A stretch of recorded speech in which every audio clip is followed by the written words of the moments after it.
Thank you so much, Dr. Jansen. I'm Dr. Supriya Manapali. I'm the Medical Director for Infectious Diseases at Northeast Georgia Health System, and I'm very honored to be representing our health system today in this health briefing. My colleagues have already touched on most of the key points, so I'll try to summarize some of them and also share what we are seeing here. And as we all know, with the fifth wave here in our region with Omicron, which is highly contagious, we are seeing around 330 patients approximately admitted to our hospitals at this point of time. At our peak in fall with the Delta wave, we had around 333 patients. And last January, we had around 358 patients admitted at that time.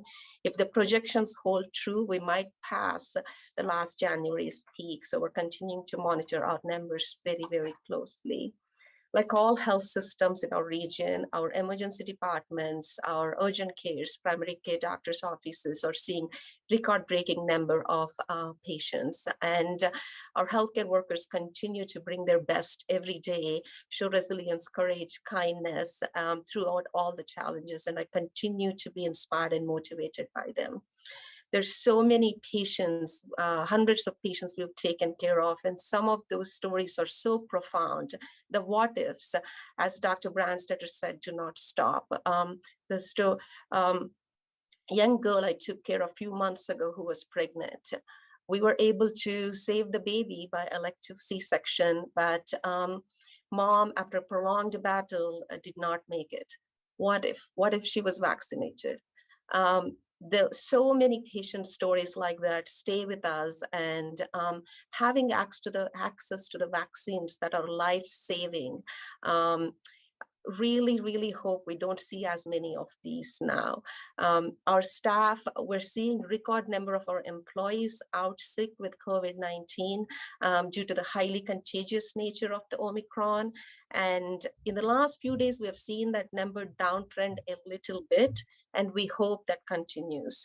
And again, I continue to stay optimistic throughout the pandemic and the challenges, hoping that maybe this will be our last surge, but only time will tell.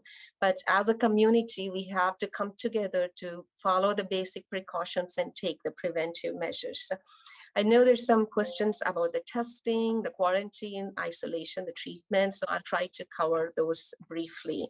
The most important thing, as Dr. Morgan already mentioned, if you have symptoms suggestive of COVID-19, do not go to work, do not travel, isolate yourself immediately and get tested. While PCR is the most reliable test out there, if you use one of the home kits with a rapid antigen test, even if that test is negative, please continue to isolate and get a PCR test and isolate pending the test result. This is extremely important so that we don't spread the infection to others. Testing can be obtained at one of the testing sites, urgent cares, primary care doctors' offices. Do not go to emergency department just for a COVID-19 test. If the test is positive, based on the latest CDC guidance, it's recommended that you isolate for a minimum of 5 days if you have a mild to moderate infection. And if your fever is resolved with no fever-reducing medications, your symptoms are improving, then you can end your isolation at 5 days. Day 0 is the day your symptoms started. So day 1 is really the first full day of symptoms. And always consult your doctor to make sure you meet the criteria to end the isolation at 5 days.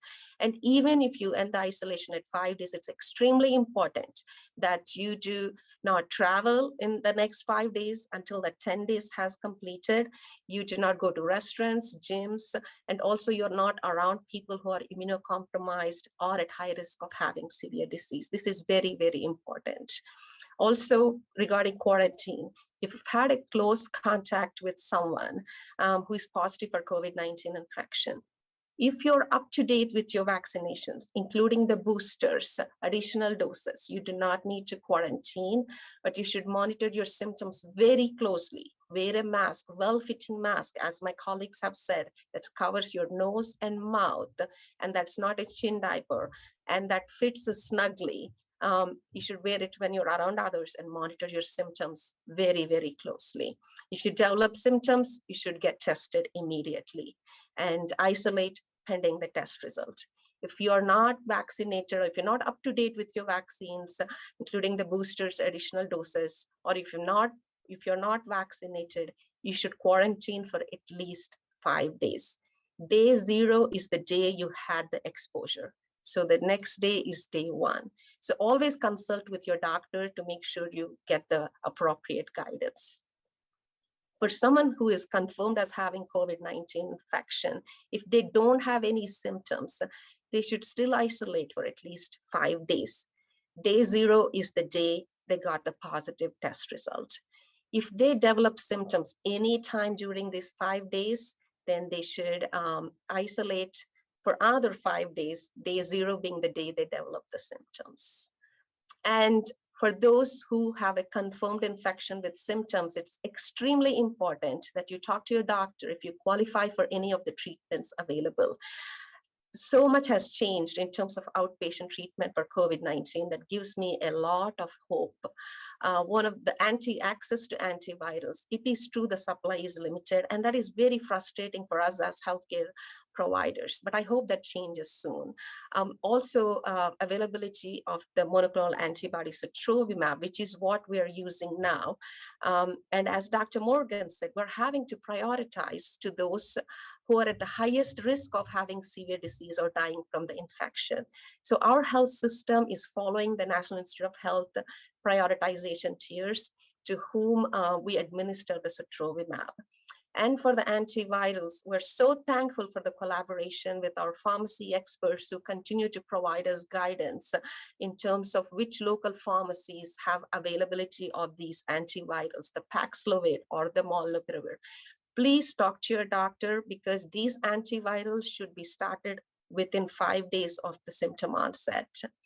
Also, again, the other one that gives me a lot of hope is the Evusheld, which is the pre-exposure prophylaxis monoclonal antibody. This is for those where the vaccines may not mount the adequate immune response to protect them, or those who cannot get the vaccine because they have a contraindication due to severe allergy. And this does not replace vaccinations. That is one most important thing to remember. And our health system is also working to ensure those who are immunocompromised, who meet criteria, have access to this pre-exposure prophylaxis therapeutic as well. And again, as others have said, vaccines, it's extremely important that we stay up to date with our vaccines. Get your information from the most reliable sources. Anyone 5 and above in our country has access to the vaccination. So it's so important that we talk to each other. We stay patient with those who are, it's hard, but we need to continue to stay patient, answer the questions for those who are trying to still make the decision to get the vaccination, and stay up to date with the vaccinations. Get your boosters, get your additional shots. And we cannot forget the importance of the basic infection prevention practices. The 3 W's: wear your mask, wear a layered, well-fitting mask that covers your nose and mouth, wash your hands, watch your distance, avoid crowds, monitor for symptoms. And if you have symptoms, immediately isolate and get tested. We're all in this together. And again, I hope the end of the pandemic is not too far off, but we'll continue to learn and take care of our community and each other. Thank you. Thank you.